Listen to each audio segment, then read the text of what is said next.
Jetzt bei uns der Option Drive 7.6 UA Aktivwoofer mit läppischen 5,8 cm Einbauhöhe. Und ich zeige euch jetzt, was der kleine Subwoofer so alles kann. Herzlich willkommen bei AAS24, eurem Kanal und Online-Shop für guten Sound im Auto.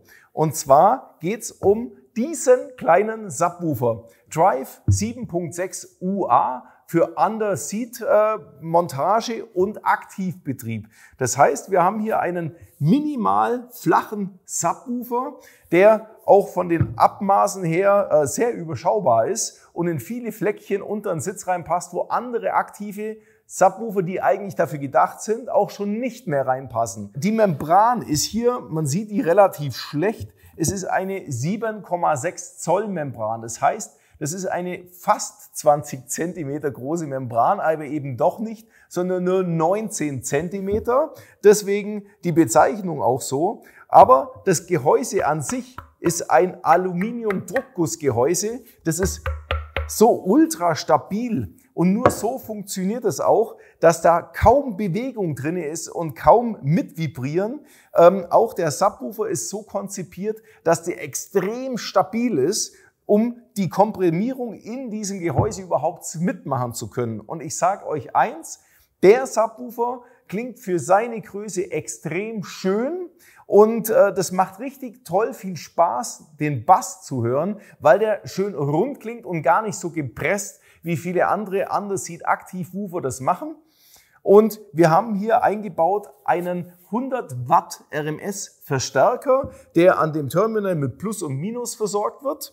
Und natürlich noch ein paar Einstellmöglichkeiten hat. Wobei wir zum einen natürlich den Pegel des Subwoofers einstellen können. Wir können die Übernahmefrequenz, also einen Low-Pass-Filter für den Bassbereich wählen, der dann eben das alles wegschneidet, was dröhnig klingen würde. Also das können wir hier auch über einen Frequenzwahlschalter oder Regler einstellen. Und wir haben einen Bassboost, den wir noch ein bisschen mit reindrehen können, der bei leise Lautstärken schon ein bisschen angehobeneren Bass macht. Ebenfalls können wir wählen, ob das Ganze auf Auto Remote On stattfinden soll. Das heißt High-Level-Eingang. Das heißt, wir nehmen die Lautsprecherausgänge des Autoradios, keine Cinch-Ausgänge, sondern Lautsprecherausgänge und fahren mit den Signalen dann direkt hier in die Endstufe rein. Und unsere Endstufe erkennt, sobald die Stromversorgung mit Plus und Minus schon angeschlossen ist, sobald das Autoradio an ist, die Endstufe, die hier eingebaut ist, mit anzuschalten, beziehungsweise auch wieder abzuschalten automatisch, wenn das Radio ausgeschaltet wird. Also das können wir hier alles mit dieser Elektronik machen. Und wir haben einen Phasenwählschalter. Das heißt, wir können bei dem Anschluss der Lautsprechersignale am Autoradio, wenn wir manchmal nicht wissen, was ist jetzt eigentlich das Plus und was ist das Minus, bei einem grün-blauen Kabel und einem rot-gelben Kabel. Also da tue ich mir auch schwer. Ich wüsste jetzt nicht automatisch, welches jetzt Plus und welches Minus davon ist. Und insofern kann ich dann mit dem Phasenwählschalter die Phase trotzdem im Nachhinein korrigieren, damit der Bass praktisch in der gleichen Bewegung ist wie mein Frontlautsprechersystem und somit auch den harmonischen, dicken Bass erzeugt. Wenn das nämlich genau falsch rum ist, dann löscht sich sogar der Bass aus. Ihr habt sogar ein schlechteres Ergebnis, als wenn der Phasenwählschalter richtig ist. Aber das ist ein Knopfdruck, könnt ihr sofort hören, richtig oder falsch, also mehr Bass oder weniger Bass. Zu den Einstellungen über die Regler, die ihr hier zur Verfügung habt, könnt man auch grundsätzlich sagen, den Pegel, der regelt nicht grundsätzlich die Bassintensität, sondern da passen wir den Subwoofer zum vorhandenen Soundsystem an und das passiert, indem ihr das Autoradio so auf ungefähr 3/4 bis 80 oder maximal 90% aufdreht und hier den Gain-Regler noch am Anfang ganz zu habt. Und erst jetzt fangt ihr an, den Gain-Regler so weit aufzudrehen, bis der Subwoofer die ordentliche Leistung bringt und ordentlich klingt und auch nicht drüber klingt. Er fängt dann vielleicht auch irgendwann zum Verzerren an, wenn ihr den Hebel dann zu weit aufdreht. Und damit könnt ihr den optimalen Übergangspunkt finden und beim Bass Boost empfehle ich euch in der Regel erstmal den auf 0 zu lassen. Sowas kann auch relativ schnell fett und unangenehm klingen.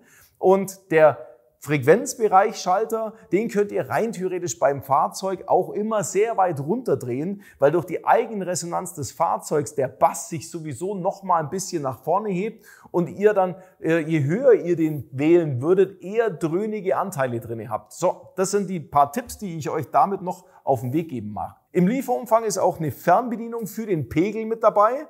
Also das heißt, wenn ihr den einmal richtig eingestellt habt, könnt ihr jetzt hier quasi immer bis ans Limit und rauf und runter schalten. Mit einem passenden Kabeladapter ist das Ganze hier jederzeit im Fahrzeug irgendwo da installierbar, wo es für euch gut passt. Und im Lieferumfang liegen auch so kleine Metallplättchen mit dabei, falls ihr den Woofer irgendwo komplett festschrauben möchtet. Dafür ist unten auf der Fußseite diese Vorrichtung bereits dran. Die passenden Schrauben liegen mit dabei und ist somit von der Installation her alles vorgesorgt, dass alles schön im Fahrzeug integriert ist. Das passende Powerkabel empfehle ich euch, ein 2,5 Quadrat Powerkabel-Kit zu nehmen, also Strom und Masse entsprechend dann so anzuschließen, wenn der Subwoofer im vorderen Bereich installiert wird. Wenn ihr einen längeren Weg habt, die Batterie vorne im Motorraum und den Subwoofer ganz hinten zum Beispiel installieren möchtet, dann empfehle ich euch ein 4 Quadrat Powerkabel-Kit. Der Cinch-Eingang, der auf der Frontseite des Verstärkers noch zu sehen ist, gibt natürlich auch die Möglichkeit, Cinch-Ausgänge an einem Nachrüstradio zu verwenden und dann eben mit einem Cinch-Kabel zu verbinden, um das Signal vom Radio bis zum Subwoofer zu bringen. Dann brauchen wir allerdings auch den Remote-Eingang, also der mittlere Anschluss hier für das Einschalten der Endstufe, damit die Endstufe auch weiß, jetzt Radio an, jetzt Radio aus. Also das müsst ihr dann am Nachrüstradio entsprechend auch anschließen an der Remote-Ausgangsleitung. Wir bieten euch auch 3 weitere Sets aktuell an, wo der Plug-and-Play-Kabelbaum und das ganze Anschließen am Autoradio, am Werksautoradio, soweit ganz easy gemacht werden kann. Und zwar für alle Fahrzeuge, die einen Power-Quadlock haben. Wir reden hier von aktuelleren Modellen in der ganzen VAG-Gruppe. Wir haben einen Anschluss, der geht komplett auf Quadlock. Das ist, jetzt sind wir wieder in der VAG-Gruppe in den meisten Fahrzeugen, aber ein bisschen älteres Baujahr. Alles, was so also älter wie 2016 ist, da könnt ihr so ganz grob davon ausgehen, dass das eher ein Quadlock ist. Alles, was jünger ist, hat einen Power-Quadlock. Und wer noch einen alten ISO-Anschluss im Fahrzeug drin hat, für den haben wir auch ein drittes Paket, damit ihr euch dann nur dazwischen docken müsst und keine Kabel irgendwie euch selber abgreifen müsst oder anlöten müsst. Und mit diesem ISO-Anschlusskit, da haben wir nämlich euch dann verschiedene T-Kabelsätze für ganz viele verschiedene andere Modelle, die weder Quadlock noch Power-Quadlock haben, sondern eben das Anschlusssteckerchen, das in dem Hyundai, in dem Renault, in dem egal was ihr daheim habt.